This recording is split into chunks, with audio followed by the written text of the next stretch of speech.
Hi, and welcome back to the next episode of OTTB on Tap. I'm Neve. And I'm Emily. Hey, Neve, what's on tap today? Today, we're checking in with Lauren Garrett-Bond, one of our RRP participants, to see how her journey is going with her OTTB Tizbit on their journey to the makeover. And as a bonus, we have Lauren's trainer, Sabrina Morris, as a special guest. Excellent. For those just joining us, we have a series where we've been chronicling the progress of 4 trainers as they prepare their off-track thoroughbreds for the Retired Racehorse Makeover, which takes place October 9th through 12th, 2024 in Lexington, Kentucky. Also, I just want to add, please make sure to check out our website, www.ottbontap.com, to sign up for our newsletter. You'll be the first to know about bonus content, upcoming episodes, and more. To catch up on Lauren's story, you can go back to episodes 14 and 21 for an in-depth introduction of who she is and the OTTB she's bringing along. I just wanted to give Lauren and her business Mid-Atlantic Saddlery and Repair, right? Yep. Yeah.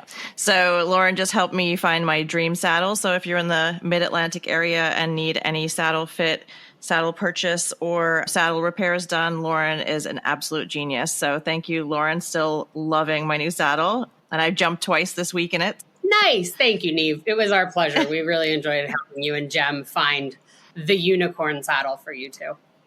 A unicorn saddle for a unicorn. Welcome back, Lauren, and hi to Sabrina. Thank you for joining us and joining us again. Before we get into Lauren's update for us, we wanted to introduce our listeners to Lauren's trainer, Sabrina, who has not only participated in the RRP, but has a vast background with thoroughbreds in many avenues. Based in Central Maryland, Sabrina runs a training, layup, and rehab facility called Another Round Farm. I read a really great quote from an article written for Eventing Nation, and I think it's a really good way to introduce you. Quote, I love riding and training young horses, weird horses, quirky horses, difficult horses recovering from injury and sicknesses, horses that need a second or third chance in life, horses that scream ability and talent, but possibly a helicopter ride to shock trauma. So naturally, thoroughbreds and I are a match made in heaven. Some days hell, but I love a thought-provoking challenge. Let's get to know Sabrina. So I admit I had not read that entire quote all the way through. That is amazing. Yeah, that would be me. So I actually wrote that back in 2020. The last makeover horse I had was Flash Phelps, whom was a Maryland turf star that I had the pleasure of riding in the barn for Rodney Jenkins. And this was an article that I was putting out describing some of the challenges of this particular horse and his extra large personality. He is close to 18 hands. He is a multiple stake winner. He is great at stakes place.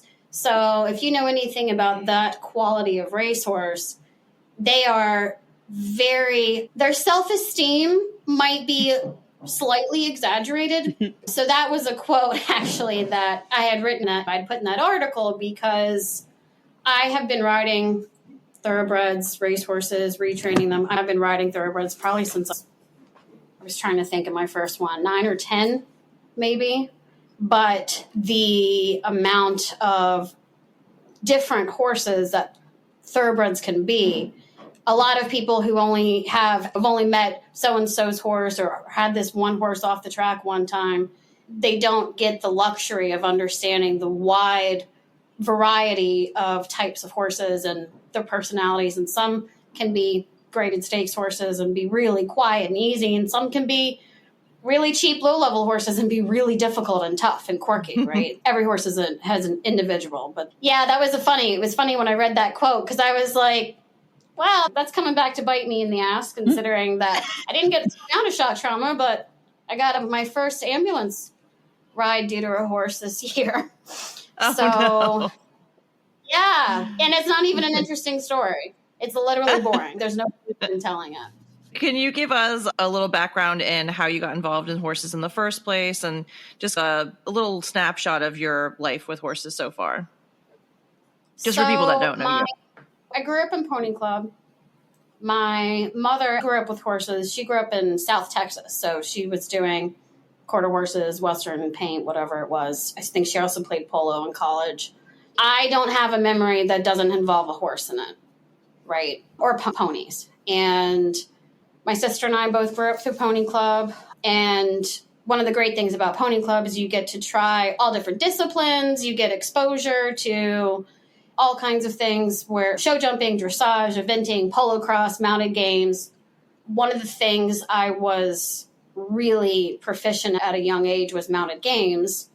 And that gives you a lot of confidence as a rider, that you learn how to fall. You learn how to get bucked off. You learn how to get really brave about going at speed, having control over speed. Some things that I think really helped lead me up to a life of gravitating towards a racehorse and the eventing and the adrenaline junkie aspect of it. And I think having been able to do a lot of mounted games in my youth and as a teenager, I learned how to stick, you had to vault on, you have to vault off, you have to be able to be ambidextrous on both sides, you have to be able to lean down, pick up stuff, hand off. A lot of skills that you don't necessarily think directly translate to working on the racetrack until you work on the racetrack. And then now you have to go, you're on a racehorse, but somebody else on a racehorse is stuck and they're stuck on the inside rail and they got workers coming. And I've been able to kick my racehorse in the butt, send them on, go grab them off the offside and not think twice about, we could probably be killed right now. But I know I've got that fast enough instinct that I was able to get that poor horse and rider out of the way. Yeah. Talk to us a little bit about how you got involved galloping at the track.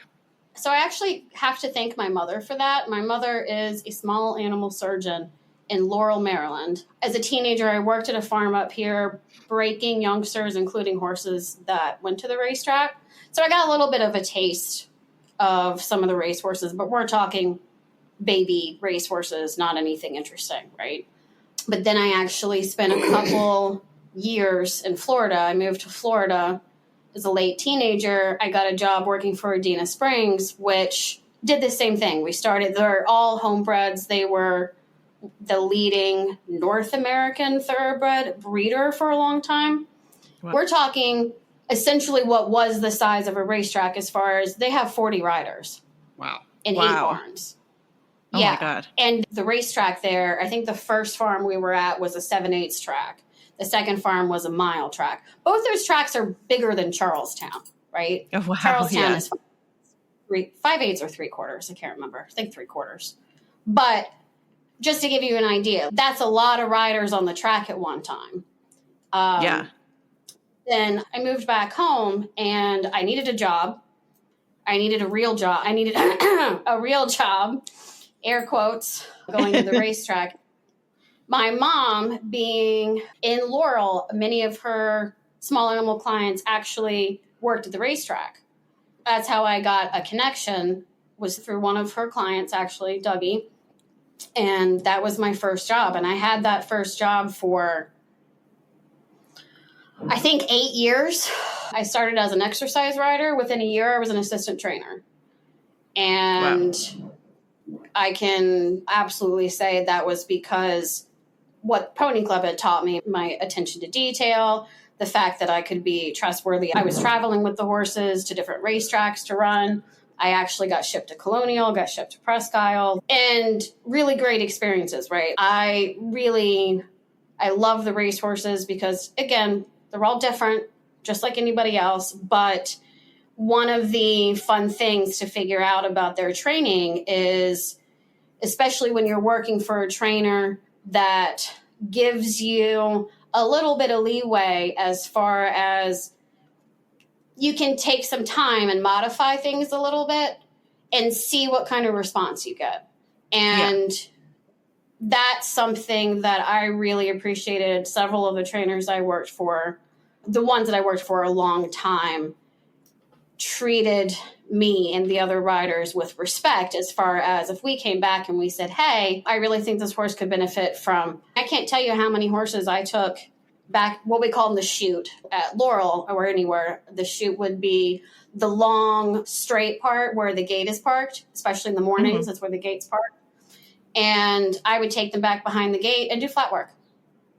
Yeah. Shoulder in, changes of direction, stuff that isn't just take them out and jog a mile or take them out and gallop a mile and a half. So like actual like suppleness and lateral stuff. Yeah. And it was fun because no matter if it was a cheap horse, a cheap running horse, or if it was a stake horse, the fact that I could go and do a few minutes of some basic flat work and really we were able to start reaping the rewards of that with some of these horses. So that was a really fun thing for me to be able to do, coming into being able to bring some of these skills with me. But also you can't come at a fit racehorse and be like, you have to, it's going to be this way. And it's going to be my way, because you're going to get catapulted. You're going to get told, absolutely not.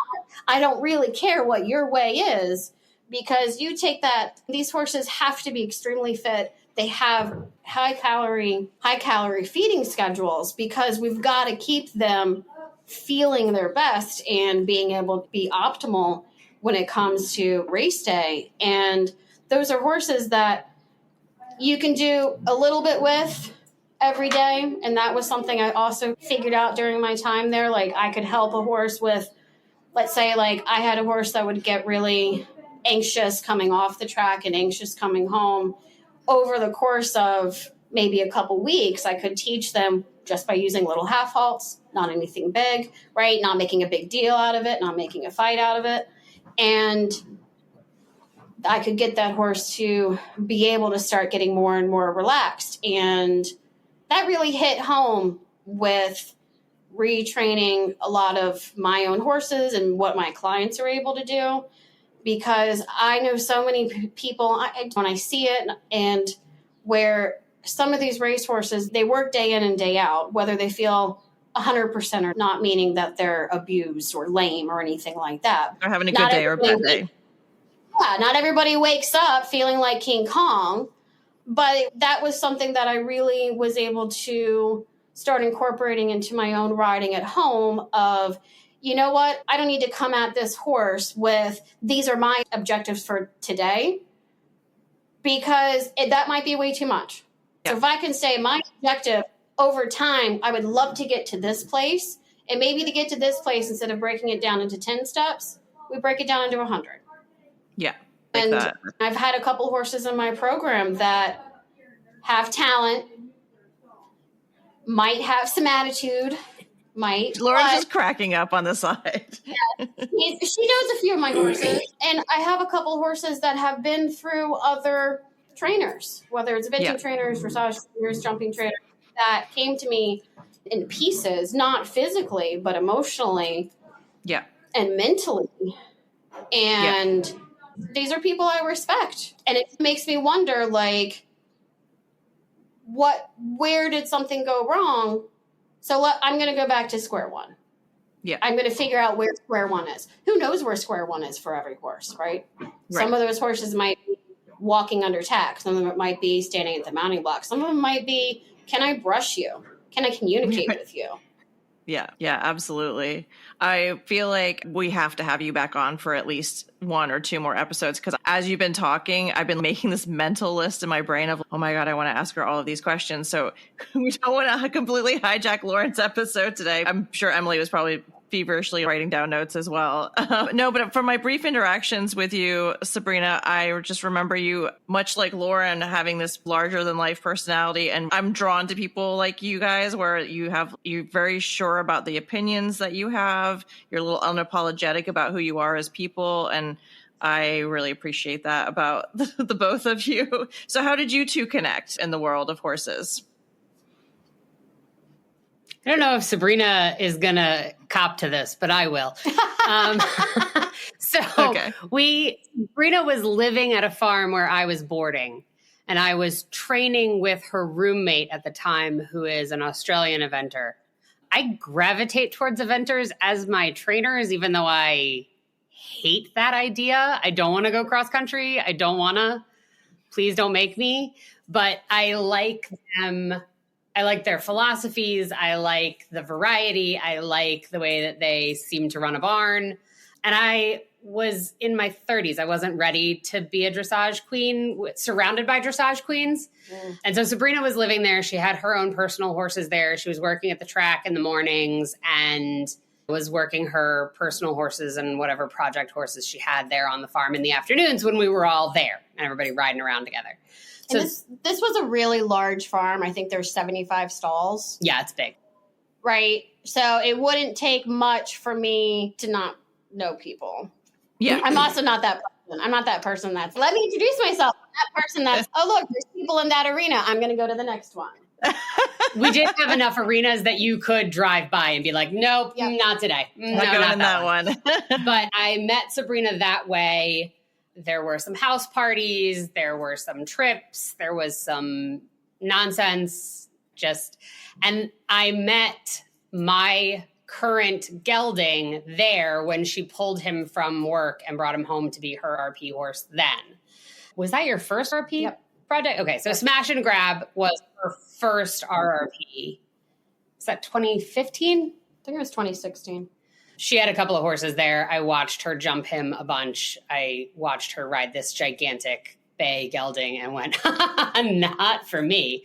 I was riding a small gray French thoroughbred at the time named Francois and a small gray quarter horse who did dressage. And that was it. That's what I was doing and occasionally lessoning on something else. But that was about it. And so I got to know Sabrina that way. And then during COVID, when I was comfortable to come back out of the house, I had gotten rid of my horse. I didn't have a horse anymore. I needed to start lessoning again. I asked around to some friends and they said, oh, Sabrina's got a couple of lesson horses now. You should go ride with her.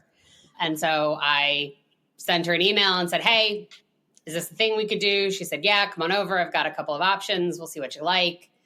And then I said the fatal thing during the first hanging out, which was, I'd be willing to consider taking on a lease at some point if you've got somebody. And then what she said was, don't say no. And I said, why would I say no? And she said, he's a little bit big. And I said, well, how big's a little bit big?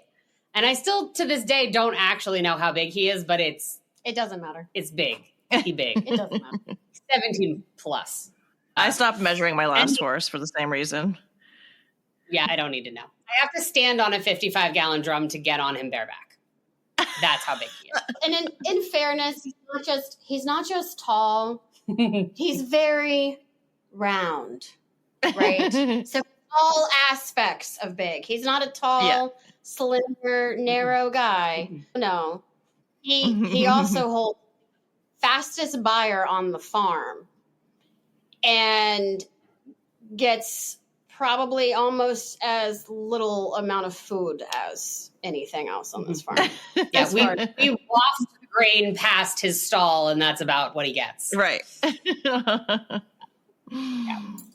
Yeah, so that's how we started out. And it's been you took Flash to RRP in 21. Yeah, the mega makeover, because 20 canceled. Yep. And then she was kicking around the idea of an RRP project, and I made the mistake of saying, oh, I would do that. That sounds fun. And the next thing I know, we're looking at horses and bringing horses home. And again, horses that are large and very round. So Lauren's little stubby legs are about halfway up on them, but I'm going to try not to take offense to the word stubby. Thank you.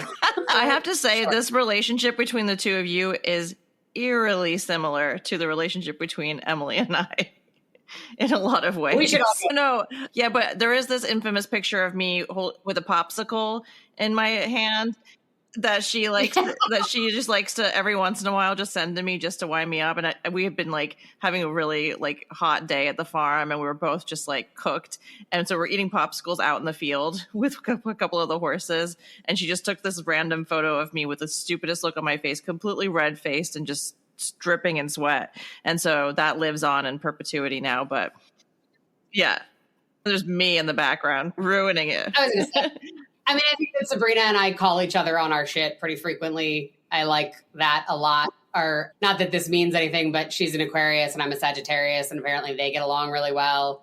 We're both Sagittarius. Got it. Yeah. So we're all good here. Everybody's all good. Yeah. Lauren, can you just remind everybody a little bit about your RRP horse and her background? Sure. Tizbit is out of Charlestown. She came home on December 18th, having raced 10 days prior. She has 43 starts and quite a bit of winnings. She was successful as a racehorse in Charlestown. She is a big girl. She's 16 plus hand, 17 plus hand chestnut. Again, I don't want to know. She's 6 years old. We've done our final entry. We're doing dressage. I thought maybe we would do the trail challenge, but the weather has been so bad this year, and we honestly haven't even gotten to go on a woods-based trail ride yet because the ground has been so awful. So she is going to do dressage, and we're going to go and have an event, and it's going to be fun, and it's going to be great, and we're going to do our one dressage test and hang out for the rest of the week and be moral support for everybody else. She's awesome. She has struggled a little bit with her skin because we are a very delicate red flower, and we love to get caught. What I was going to say, last time we checked in with you, didn't you say that basically all of her hair had fallen off?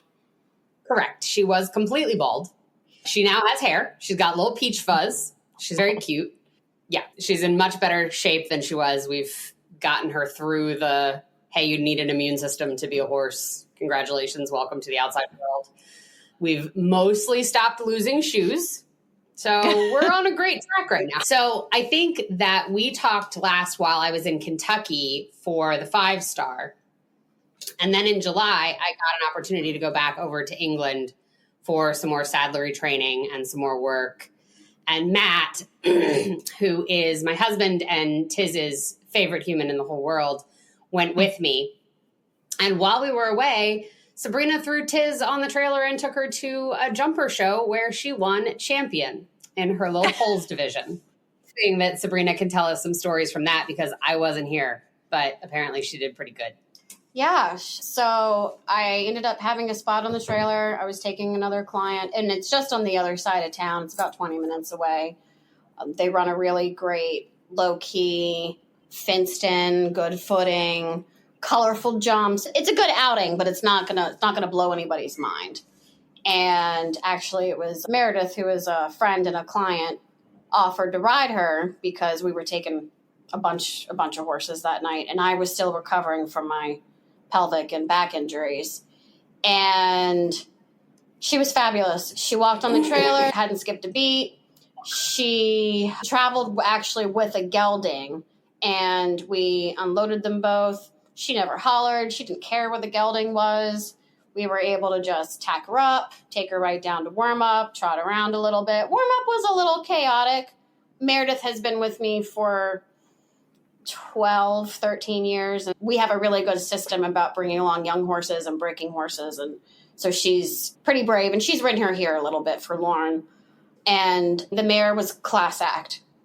Absolute class act. She walked in the ring. She's obviously seen jumps here at home and colored jumps, and we've played with her a little bit. But she walked in the arena, not a care in the world, didn't look at anything, was aware, very aware, but not panicked, not, oh my God, there's horses there, there's horses here, because the arena is set up on a little bit of a hill where there's the horses waiting to go in on one side, but then there's a couple horses turned out on the other side. And she acted like she's total pro, but she's been off the farm a million times. Why would she not act like that? So I honestly expected nothing less. And not that I came in with expectations of her to be like wonderful, because who knows, they're horses. Yeah. But I think it's going to be it was a great outing for the mare. I didn't really give Lauren an option. I was just like, we're doing this, by the way. So I was in another time zone. What was I going to say? I'm going to add some stuff to your bill. This is why. Fine. But no, she was fabulous. She was really fabulous. And she ended up winning. She won the whole division because Meredith allowed her to canter a little bit. And we're talking ground poles. So the competition doing ground poles was not cantering. So it might have been a little like them, but we don't care. We like going to these little shows and winning. Yeah. I wanted just to come back really quick to something that Lauren mentioned in a previous interview, but you helped or you selected this mare for Lauren, or how did you guys come up with what you were looking for and what made you select Tizbit in particular for Lauren? Was it breeding? Was it any of that kind of stuff? So basically my kind of general philosophy for selecting horses, whether they're thoroughbred or not, it's going to be the whole picture. Meaning I saw an ad for her on Facebook.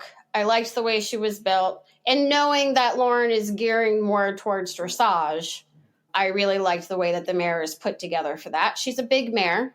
She's got a big shoulder. She's got a big hind end. She's got a longer back. Okay, that's fine. And just from her confirmation pictures, I knew that this is a mare that could really sit down and reach and push. And I'm not saying that Lauren has Grand Prix ambitions with her, but I'm looking at second, third level, fourth level. This mare is going to be physically capable to do those things and to do them well and probably enjoy it because her body is designed that way. So I liked the look in her eye in the pictures. I talked to a known person at Charlestown that had her listed that I had bought another horse through and asked some questions. Loved the fact that the mare had been essentially with a family and had been treated as a member of the family, not treated as stall 57, which is something that some trainers, that's a real pet peeve of mine when it's, what's my next horse? Oh, 32. And I'm like, no, I need to know that horse's name. So Lauren and I went to Charlestown. We met the trainer, his family. This mare was obviously very well cared for, very well loved. She came with her blanket, because it was wintertime, that had her name embroidered on it. Oh. And if that doesn't say this horse is loved, I don't know what does. It's interesting too. Charlestown gets a bit of a bad rap, and it's nice to hear those stories that just help confirm that even amongst tracks that maybe necessarily don't have the best reputation or they're not regarded as the top tier tracks or whatever, that there are people in those smaller, more low-key facilities that are really trying to do the best they can for these athletes. So that's a really interesting point, because that is something that I have dealt with people over the years. Is they're like, oh, Charlestown's an armpit of the Mid-Atlantic as far as racing is concerned. I have spent a racing night at Charlestown and I can tell you, I really like the West Virginia breeding program because they're breeding for soundness and longevity, right?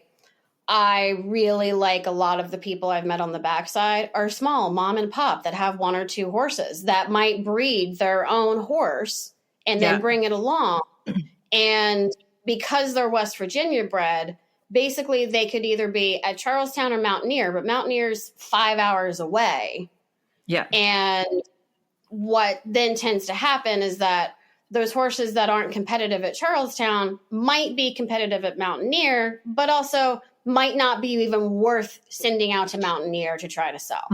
So you're going to get horses that have not been in a 50 horse stable, that have not been just run through whatever race that comes up that we're running it in. You're going to be with smaller people that need to make a paycheck, want to make a paycheck, want to put their horse in the right race, want to make sure that horse is ready to go and sound and happy. Yeah. And that's something that it doesn't matter whether we think of it as a high, if it's Saratoga or Belmont or Del Mar, you get to know your people, and that's what makes a big difference, right? There's a lot of little people at on every backside of every racetrack. Yeah. No, I think it's a really good point. And I guess that's why I wanted to just echo what you're saying, is that what we're trying to do, and I think what a lot of other people are trying to do, is raise awareness in the industry as a whole and to spotlight those types of stories so that you can maybe diminish some of those negative optics. Yeah, absolutely. And that's, for instance, I know a lot more horses that are quote unquote Kentucky bred that are not Kentucky bred, I don't mean that, but there's a big difference between your local racing jurisdiction and their breeding program and your commercial breeding program. And I try to educate people like Lauren that will listen to me, and I say, look, we can drive an hour and a half to Charlestown. I can line up some horses. We're going to be able to talk to these people and actually get to know the horses, and they want their horses to move on and do well. Yeah. As opposed to, we've all seen it. Oh, this horse sold for $200,000 as a yearling and flopped as a racehorse. That happens, but that doesn't mean that horse is superior or inferior to a horse that's run 75 times and made $500,000, right? That's a 20th of the puzzle, not the whole shebang. And for me, I really appreciated that I was able to go and talk to people that knew the horse. I didn't have to I didn't have to be there at 4:00 in the morning to talk to that groom. The trainer knew the horse. The family knows the horse. They sent me quirky stories and sent her blanket with her. She has a blanket with her name embroidered on it. That's insane. That doesn't happen in the racing world. That doesn't, unless you're a winner, nobody buys you stuff that's yours. It's barn stuff, and it goes to the next horse when you move on. Flash Phelps didn't even have his name on it. Yeah. Right. And he's a graded stakes winner. And I think that having been through that experience myself, buying my first horse from the backside with Emily as my seeing eye dog, as it were, it's a really special experience to having seen listing photos of horses that you're going to go see. And then it's totally different to go and meet the trainer. In my situation, it was a trainer who had bred the horse herself and was incredibly invested in the horse. And it's really cool to go put your hands on the horse, see it, talk about what it's like to train. And it's a completely different experience. And it's something that most people don't get a chance to do. It is unusual, but I think that makes your story that much cooler in a way. It felt really special. I've worked at the track. I was a paramedic at Laurel for a couple of years. I've been in the barns. I can go to the trackside kitchen. You know what I mean? But it's very different to have that sort of introduction, to be allowed into a horse's stall and be allowed to learn their course, find out that she likes to dribble water on her salt lick and then lick it. And that turns out to be a thing that my other horse loves to do. And what a weird coincidence. Little dumb stories like that mean that somebody's been paying attention to that horse. And it made it a very different experience for me in finding her. And Sabrina's got a great eye. And we talked about what happens if we get her and she's nothing at all like what we need or what we want. Yeah. I think that there is a really good chance that she would be easy to sell if we needed to. We're not doing that. I've been told I'm not allowed to do that, but that's fine. She's lovely. And if she hadn't worked out, we recognize that it's a gamble. I'm never going to sit on her before we bought her. It was not going to be a thing where I knew what she wanted to do before we got her home. But I trusted that no matter what she wanted to do, between Sabrina and me and the rest of our friends and resources, we would find a really good landing for her no matter what it was. It just so happens that it's here and she's going to stay. That's awesome. So Lauren, how's your journey with Tizbit been so far? What have you guys been up to? It's so funny. I almost sent you guys an email last night on my drive home to say, maybe tomorrow is a bad day for us to do this. I had look at Sabrina's face. full blown come apart yesterday after I rode her. We had just such a bad time. Now hold on. Mind you, she rode her in the ring while I was teaching, and I would not have labeled the worst ride of my life. Right. So when she texted me later, I was a little blindsided because I was there the whole time. But I think Lauren felt a wave of emotion, and then that washed her out to sea.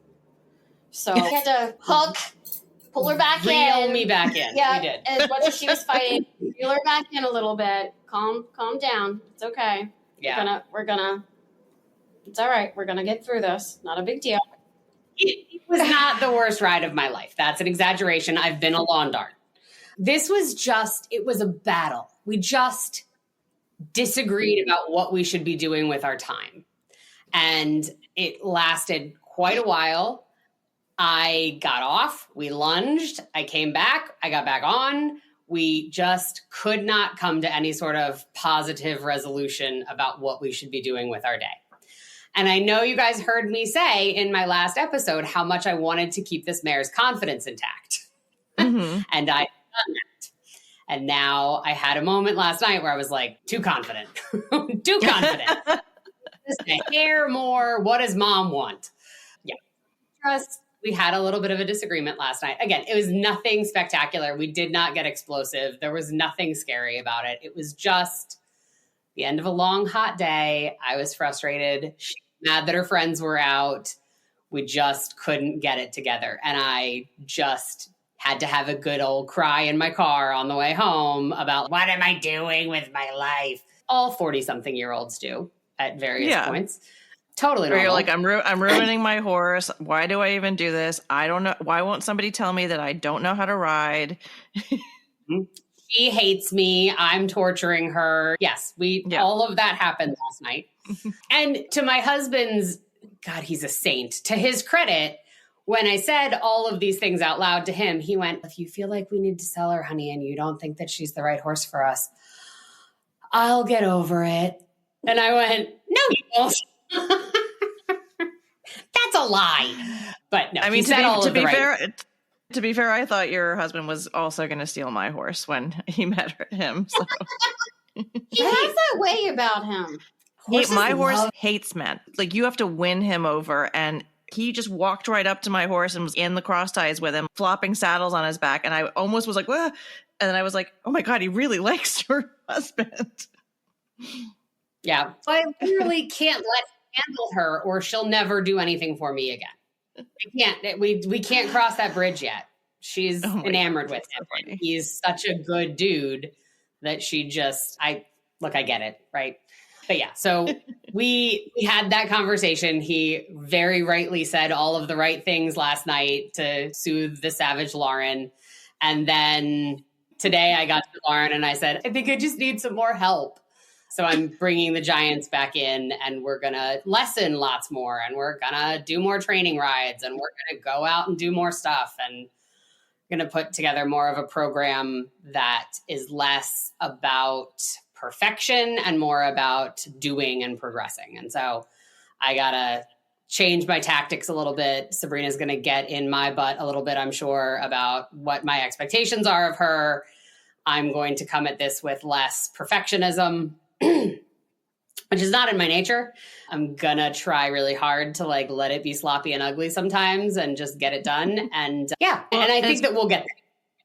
And it's coming right back around to what Sabrina started this episode talking about, which is that you might have an agenda for a ride or the next 4 weeks or whatever. And sometimes the horse tells you that, we had done all that last week, but maybe I need it to be broken down into smaller pieces, or let's go back because maybe we skipped something or there's a little hole there that needs to get filled. And so I think it's a good place in a way for you to be in your relationship because you've got 2 more months and you have to figure out what sort of game plan is going to work for you and your relationship with her, but also having that self-awareness to reach out to your trainer and say, okay, let's come up with a plan. Yeah. And I'm very fortunate that I trust Sabrina implicitly. She's a great rider. She's a great trainer. She's a great body worker. So when I say, this is what I'm feeling, are you feeling the same thing? Is this me? Is this her? We can get to the bottom of it. Hopefully we'll get to the bottom of it. I know we will. I absolutely know we will. Something that I wanted to mention, just to put it out there into the thoughts of people that are taking, especially mares that are not young mares off the racetrack, is I am having been a teenager that went through hormonal hell myself. I understand the physical, the emotional, the mental things that happen with those surges of hormones. And I am an advocate for if it's a mare and we are having more emotional responses to any situation, whether it's under saddle or not, let's try some hormone therapy and see if it makes a difference. Mm-hmm. Not every mare needs to live on it. I have a couple mares here that are my now current RRP horse is also 6 years old. And she is the only mare in training on my farm that is not on it. Now, maybe she should be, because after the ride we had today and the amount of fingers that we were throwing at each other, it might help my case. I could take my own advice, but that was something I said to Lauren. I said, look, this isn't masking anything, but this is something that I have run into it over the years with owners and with horses I've had in training that, were mares younger than 10 that are still learning how to regulate themselves, that, look, it's a couple $100. We try it for a couple weeks. If we don't see a real change, okay, fine, we can take it back off of them and they don't need to live on it. But that is something that could really be an asset. One of my original homebreds, who's 17 and has had multiple foals for me, needs to be on it year round, partially because she's a screaming banshee, but mostly because of how tight it creates her glutes and across her back where her ovaries are. It literally makes her so tight that her stifles get locked up. And this has been happening since she was 3. I've had multiple vets look at her. I was told surgery was the only option. And it was the hormones that really helped keep her from having all of those muscles lock up. So I just wanted to say it because recently it's been a topic of conversation with horses that have come to me for training where they're like, my mare, she's never marish. I can't tell when she's in season. That doesn't necessarily mean that she's not having emotional, physical, even some mental struggles. Yeah. Because horses, some of them are more stoic than others. Some of them show their tension and they internalize. They're all individuals.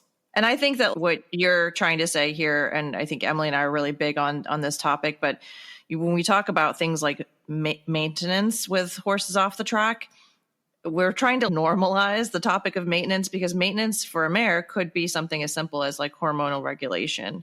And that comes in different formats, right? So it's not one size fits all. And it might not be something you have to do year round. It could be just for the first cycle of the year and things like that. But that's an expected maintenance part of having a mare, really. Right. And it should be maintenance needs to be normalized, not only for horses off the track, for any horse that we are expecting to be any kind of an athlete, and that we want to be comfortable enough to carry us around to do dumb stuff, right? Are they happy enough to go out and plod through the woods? I've had horses that could be three out of 4 legs lame, and they're perfectly happy to go plop around through the woods. I've had horses that, could be a tiny bit sore somewhere, heaven forbid, and they couldn't function at a walk. It depends on what that needs. Yeah. And just to follow you up, 100% agree, but it's maintenance. What maintenance should just mean it's the same thing you do with your car. You should get your oil changed regularly. You should get your tires at least checked, right? Like maintenance doesn't some mean types of cars need different types of maintenance. Some, like my car, needs winter tires and summer tires and things like that. Yeah, and then you see all of these in search of ads that say things like, no maintenance, shouldn't require shoes and things like that. No maintenance. Yeah. So in other words, you want a bicycle that you put in the garage and you pull it out when you want to. And I think we all would put the maintenance money into the horses than into ourselves. Because I can't 100%. Tell you the last I got any body work done, but boy, howdy, does she get the Beamer whenever she wants it. And she gets a massage a couple of times a month. And she gets a shoe every time she looks at it sideways. I'm like, oh, we need a new one. Meanwhile, Sabrina's over here limping around on a broken pelvis and we're still mucking. Whatever. It's fine. It's all fine. Everything's fine. We're all fine. And Lauren, how have you been handling the mental pressure of getting ready for the makeover yourself? I had show nerves that started in December when she got, and they're just getting worse. As we get closer, they're getting worse. I was listening to you guys, your conversation with Taylor a couple of weeks ago. Taylor is another Saddle Fit client of mine, and listening to her talk about how this sort of weekend eventing thing was not really doing it for her this year or right now. And I thought, am I allowed to say that before we get to one show? Turns out, no. Turns out I'm not allowed to say that before we get to the makeover. But I know I'm incredibly hard on myself. And I'm nervous about being embarrassed, quite frankly. I think that's really the crux of it. I'm nervous about getting down there and embarrassing myself. Who did I think I was taking this off the track horse and trying to do something that's so wildly outside of my skill set and outside of my wheelhouse, and getting down there and then I'm obviously my worst critic, but having anybody just be like, I don't know what you thought you were going to be able to do here. You're nobody. And I'm sure that would never happen. People may say things behind my back. Keep it behind my back. I don't want to hear it. But I'm really worried about embarrassing myself. Have you seen the picture of Flash from the dressage? Standing from up the with you? Yes. Oh my gosh, we're going to need a copy of that, Sabrina. Okay. Oh, yeah. Hold on. The video in both tests, right? We go down center line. We halt. We rein back in tantrum, head throwing. I am pony kicking. I am 1 second away from flipping the end of my reins over, because that will probably really look great at the dressage judges. But I'm just sitting here smiling like, we're going to get eliminated. Go. Okay. And so the next thing we do, so he goes and he very gracefully stands up. But what you don't know is that after that, we then leap through the air and gallop to sea. Okay. Oh my God. We have been to a few dressage tests, none of which this has ever happened. Okay. Oh my God. Then after we get to sea, I don't know, brain cells come back into alignment. The sun went back wherever it's supposed to be. And then we have a beautiful test. Beautiful. I think it was like a 64 or something. And even the judge at the end of the test was like, that's not what I was expecting after that. And I was like, you're welcome. I have to make sure we keep things interesting. You're like, this is a freestyle. Yes, but he did that move in both the first test and then whatever. The finale test. No, it wasn't the finale test. You go in and you do basically a freestyle. Mm-hmm. Yeah. But he did exactly the same thing, having never done this before. And this is a horse. Yes, we were in the Rolex ring, and it wasn't like it was full. It wasn't like it was loud. There was music playing. But this is a horse who I know, because I was there, gets in front of an audience, he ran on Black-Eyed Susan Day and Preakness Day. He gets in front of an audience, and he would be passaging. And what you don't know is that he's squealing under his breath the whole time he's warming up. And this is he's a very talkative horse, but he's not a horse that feels high energy and gets nervous and shuts down. He's a horse who's, yes, I am here. You are here to see me. So for the fact that he did this level of nonsense, okay, and all I could do is laugh, because what did I know he was going to do? It was very possible that we were going to hit C and keep it going. Poor judge was probably. I have to make sure that I tell my students, and it's something too that, believe me, one of the things I really like about the makeover is the atmosphere of people that is there, right? Everywhere you walk around, if you have your horse, whether you're on a horse or not, everywhere you go, you have people like, tell me about your horse, and they are fans of thoroughbreds, of racehorses. Yeah. And I have not, the couple years I've competed, even walking around the stable area and stuff, I felt like people were really warm and really friendly. Tell me about your horse. Where does your horse race? Did your horse do any good? Blah, blah, blah. You know what I'm saying? It is very much a positive energy. And that's for the whole grounds. That's for, you go up and you walk around the Coliseum, or you're just walking around the barn. You go out, you go into the wash rack. You're going to talk with people. I had people that knew me on Facebook that recognized whatever number my horse was and was like, oh my God, is that Flash Phelps? My horse ran against Flash Phelps. And I just really wanted to just come say hi. I knew that you worked in so-and-so's barn at the racetrack, and I got a horse that I knew raced under him at one point. You don't need to worry about that, Lauren. No one is going to judge you. Believe me. Believe me.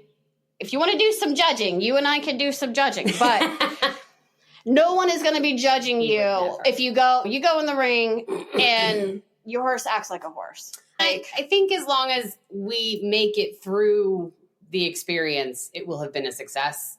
But I certainly started out with much higher and I'm having to ratchet back my expectations as we get closer. As long as I don't pee my pants, this will be great. As long as I don't vomit in warm up, it'll be fine. I am not ratcheting back my expectations of her. No, I know. And that's fine. It's fine. That's what my job is. That's true. It is what her job. It's why All she I'm makes going to big say, bucks. as somebody who deals with crippling imposter syndrome in basically every aspect of my life, don't let that little imposter syndrome monster take over. I'm apparently not allowed to. What Lauren doesn't know yet is that I need. Is that she's cross entered in the eventing division? Oh no, I wouldn't do that to her. But what she doesn't know is that I'm gonna need Tiz to bring my makeover horses bitchiness level down a few notches. Lauren doesn't get an out. Unless Tiz for some reason is dragging a limb. But she might still be going on the trailer. She might not be taking her on the ring. She is weirdly the farm babysitter for trail rides and taking the other off the track babies and the 2-year-old. Sabrina's got 2 going to this bred to event this weekend that have come in. They're from her stallion. These are 2 sweet little 2-year-olds that are going to go with us. They've come in for some extra training. And she was like, look, I need somebody who's a solid citizen to go out with them and just babysit. Can we put Tiz out with them? And I was like, sure. She's just a ballast. They just bounce off of her. It's fine. It's perfect. So just out there being a solid citizen. So again, I'm sure Tiz will think it's totally normal to be down there. It's me. I'm the problem. It's me. I had actually considered putting Tiz on the trailer because these 2, they need someone. I didn't say anything before now because I've been practicing with their trailer loading. But over the next couple of days, if I can't trust these 2 girls to go under the trailer and make good decisions, Tiz might be going along for the ride. Yeah. Yeah. I'm sitting here thinking my go-to travel buddy and instances like this is a 26-year-old retired off-track gelding, but he's a creep. He's that creepy old man. And if I put him on a trailer with 2 2-year-olds, you might weird him out. He's going to creep, and they're probably going to we don't understand what's going on. So he's not. Right, we were told not to talk to people like you. Yeah, exactly. Exactly. Well, I'm gonna try to get you back on a positive note here, Lauren. It's all positive. We're gonna take the self-deprecation element out for one question. Are you ready? Ready. What's your favorite or most rewarding thing about bringing a young horse along? I really like watching her bravery. Right. We took her down. We put up an entire trail challenge thing in the outdoor with a bridge to walk over and a cowboy curtain and the pool noodle finger things to walk through and stuff to carry around. And she dragged me from obstacle to obstacle. She was just like, these are things that are not scary to me. Let's go do stuff. Getting to discover the places where she's brave in her own right has been really cool to watch. She's super brave about friends. Nobody upsets her. She's super brave about whoever's next to her in the stall. They don't get her off her game. She's just finding the places where these are easy behaviors for her. She thinks this is cool to do. She's checking things out. I really like watching her and then figuring out the places where she's weak in those areas, right? She's not brave. She's not confident. And then working to instill those things. Hey, let's just go touch it. No consequence. It's not going to bite you. No big deal. Hey, we're going to try a different saddle. No problem. Don't panic. Not a big deal. Hey, we're going to try this other piece of tack. We're going to try this other bit. We're going to do this other grooming thing. Just watching her get those confidence pieces has been really cool because she came with a lot of it. And there were just a couple little things that we found where she was like, I don't know, I'm not super sure. Is it actually okay if I graze? Can I graze in hand out here and all this lush? And like just her sort of figure out that when the cricket jumps at her face, she doesn't need to do anything has been really, because she literally was like, oh, cowboy curtain, no problem. Small flying bug, terrifying. Those little things have been really fun, and they're quirky and they're good stories, but also it's cool to watch her be like, I don't mind the cricket because there's all this grass and I'll figure it out. And mom's just standing here and she's clearly not upset, so I'm also not upset. Those kinds of things have been really fun. And Lauren, do you have any shows or schooling events that you're trying to get Tizbit out to coming up? So we are looking at the Baltimore County Agriculture Center is doing a fundraiser dressage schooling show on September 8th. We're going to take her over to that. We had planned to take her to another little schooling jumper show to go do polls, but it got rained out. One that I was actually in town for. We're coming into my busy season of show schedule of I've got to be at Dressage at Devon. I have to be at the 5-star. I have to go back to England for the British Equestrian Trade Association. So I've got a lot. So we're running out of time. But yes, we're in Area 2 for the eventers of the world, the Mid-Atlantic area. We have an embarrassment of schooling opportunities. There's a million things to go and do, some of them during the week, some of them in the evenings. So yeah, we'll go do something else. At the very least, we'll go do a dressage schooling show. I'm hoping we can go do a couple of other things. We've just got to find the space. And then I've got to bribe Sabrina into trailering us because we are still dependent on her. There's only so many vehicles I can own. And I have the world's largest Sprinter with 37 saddles on it at all times. There's just no way to haul a trailer with that. It's pretty neat, but it won't pull a trailer. I do have to bribe somebody into getting a ride somewhere. But yeah, we'll go somewhere and do something, even if it's just to go and walk around at another showground and just be on the property. I need that. I don't think she cares one way or the other, but I have to go do that. Oh, I'm sure that it will. She's a classy lady. We are also going to the Frederick Pony Club fundraiser that we've sponsored. We're sponsoring some of the classes for the Pony Club kids. Sabrina teaches those kids. We're going over there to do, I think, polls that day, although there is also an adult husband win wine go in hand over some polls classes. I might make Sabrina drag us around the arena. That sounds so fun. It's going to be a great time. I've been invited down to Aiken to give a talk to a bunch of professional grooms. Emma Ford has a program that she puts on down there during the season, and she's invited me. I'm being tortured. It's terrible. Yeah. So we're going to wrap things up with you guys. I feel, again, we probably said this last time that I could just talk to you forever. So we have a couple of questions for Sabrina. The first one is, what advice would you give someone getting their first OTTB? I think that anyone getting their first horse off the track needs to make sure they have a friend, a trainer, a phone a friend, someone that has experience doing it, that they can at least bounce off. Hey, this is what I'm experiencing. Is this in the realm of normal? Mm-hmm. Or where I've seen people make mistakes is they don't have a farrier plan. They don't have a good body work plan. They don't have a good veterinarian plan. Something that I really wish would not be any kind of a commonplace is when I hear people say, oh, I'm getting this horse off the track. I'm going to let it go barefoot for X amount of time to quote unquote grow foot.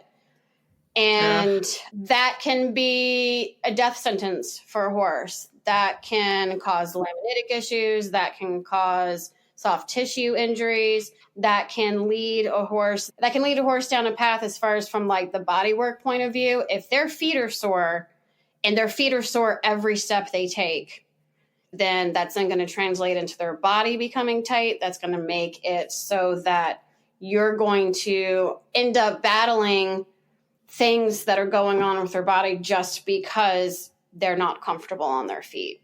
That's a really huge point. Some horses can be barefoot.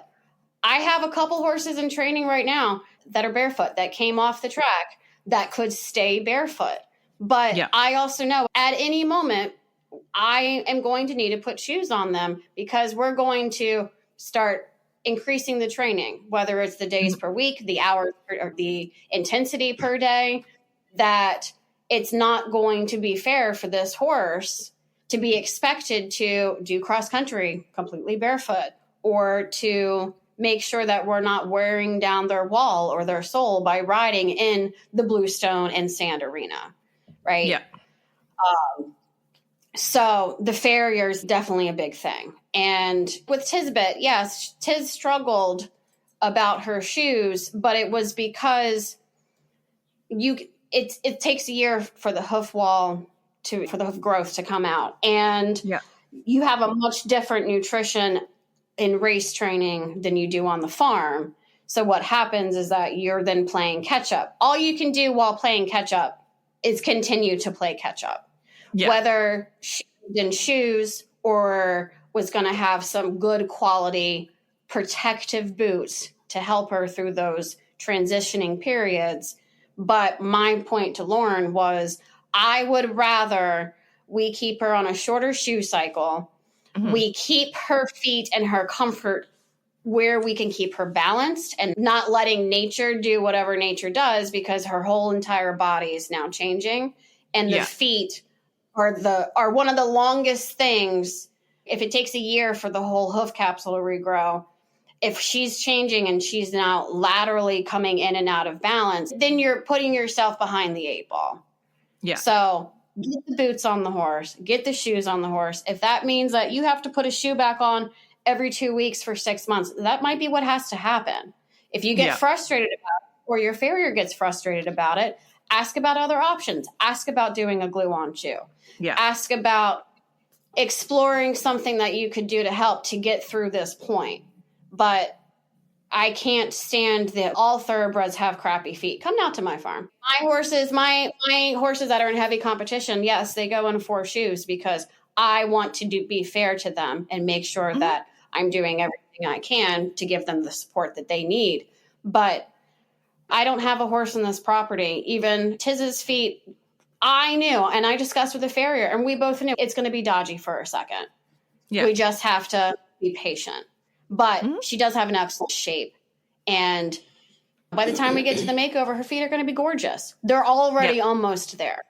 And proper evaluation of what you're dealing with. I get really frustrated as a trainer when people come to me, or I have friends or I have clients that call me and they're talking me through this situation thinking like, oh, my horse has having some body issues. And I go out and see it and I watch the horse just move in its stall. And I'm like, its feet hurt.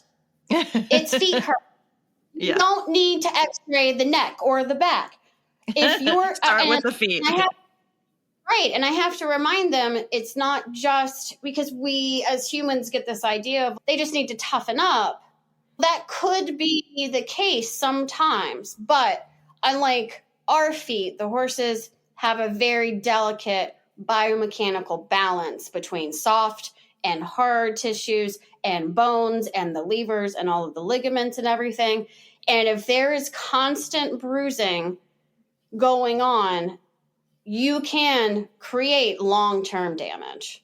Mm-hmm. And that's what I try to help tell people is that's when we talk about putting shoes on. And again, maybe you live in a remote place where getting a decent farrier isn't a thing. Fine, then spend a couple $100 on some good boots. But do your best to help give your horse support and protection. So as we're wrapping up here, Sabrina, can you give us your favorite characteristic about a thoroughbred? I'm going to feel like a broken record because I know I've listened to several of your podcasts and a lot of people agree that it would be their heart. One of my favorite things with dealing with the racehorses on the racetrack is having horses that love to work, love to show up every day, happy to go out, happy to do whatever that thing is that we're doing. And a lot of those horses really translate well over into being a riding horse because they spend so many hours a day with whether it's their exercise rider, their hot walker, their groom, right? This isn't a normal, your backyard horse that you drop feed and you maybe give it a carrot and pat or pick its feet and walk away. These guys have so much human interaction, and most of them really thrive off of that human interaction. The heart aspect is, to me, it's part of what makes a good racehorse, but just because they're not a good racehorse doesn't mean they have heart per se. But I really love the fact that I have ridden around some decent sized eventing courses, and I've ridden some on Thoroughbreds. I've rode most of them on Thoroughbreds. And I've ridden some on some Warmbloods and some Warmblood crosses. And I will tell you that Warmblood will happily put its hand up and say, I don't wish to go on. And my Thoroughbreds can be three shoes are gone to the wind. Who knows where like half of the rubber on my rein went. We're 7 minutes into our 2-star course, and he's ready to pick it up another notch. Yeah. So that's not everybody's ride. But like, for instance, Smash and Grab, Lauren's horse, I competed him at novice, and I could canter him around at novice on a loose rein, getting time penalties for coming in too slow. But I knew that the horse was going to jump whatever was put in front of him. He never questioned anything I said. And it was just another part of his day. It didn't matter if that was if we had all 3 dressage, show jumping, and cross country, if we had all 3 within 2 hours, or if it was spread out over 3 days. Yeah. That's one of the things I really like about them, is that they keep trying. And whether it's novice, whether it's dressage, whether it's fox hunting, that's why I prefer them as my riding horses. And that's why my breeding stallion is Thoroughbred. And he was not fast, but he has the mental emotional parts that I really like, where he really enjoys being around people. He really is smart. He really likes puzzles. He's very self-aware. And he's putting babies on the ground that I know will, even though some of them are they're not full Thoroughbreds, or they're not meant for the racetrack, they will still have a lot of that heart and that work ethic and that attributes that are what we have made Thoroughbreds into in this day and age. And the last question we have for you, Sabrina, specifically, is what is the biggest misconception that you think people have of an OTTB? That they're all hot. I would actually say too, they're not going to hold up if they ran X amount of times, or if they have a little bit of bumps on their legs. I find that I have ridden Warmbloods that were hotter than any racehorse I've sat on. And I also know that, like any other discipline, horses whose bodies are put through rigors, and any horse's body is going to be put through a rigor, not even just at the upper levels, but depending on what their conformation is, and that they've been in an appropriate program, are going to help determine some of those factors. But people who are only looking for clean-legged horses, a clean-legged horse does not mean that it is sound. It could mean that it has not been tested, and the body has not been tested, and therefore the body has not been able to acclimate to a harder workload. And that goes the other way. People are scared of oscillates. I'm not scared of oscillates. I'm not scared of a lack of range of motion, right? Let's take an x-ray. I've had horses that have had chips in the joint, and you would never know. Sound. You couldn't make them lame. You could take a hammer to that ankle, and you couldn't make them lame. The clean leg thing. But I sold one as a late 3-year-old to a client of mine for her, at the time, 10-year-old daughter. And just putting those 3 things together, 3-year-old, off the track, 10-year-old kid, if that isn't a series of red flags, that should be hitting people upside the head. But I bought that mare as a yearling. I broke her here at the farm. She raced under my name at the racetrack. I knew who that mare is. And she's still in that home. She's 6 years old this year. She's still in that home. The kid is still riding her. She and the kid are doing well. And that horse is not the quietest horse in the world, but she is not hot. The kid puts her in the cross ties, grooms her, tacks her up herself, can ride her by herself. Her parents are home watching her, right? She takes her out on trail rides.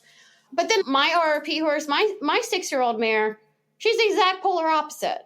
She is very smart, but very excitable. And again, I wouldn't really say she was hot, but she's a firecracker. You light the end. And that's something where you have to read the horses as individuals, and you have to understand that horses on the track are getting so much concentrated grain, so much alfalfa, because it's so physically demanding on their body that what we could see as behaviors that we would list as hot is they are out of their stall for an hour at the most a day. Mm-hmm. They don't necessarily get turnout. So sometimes they may be bucking or carrying on or whatever they're doing on their way to the racetrack or on the racetrack or on the way home. That doesn't mean that's who that horse is. Yeah, so absolutely.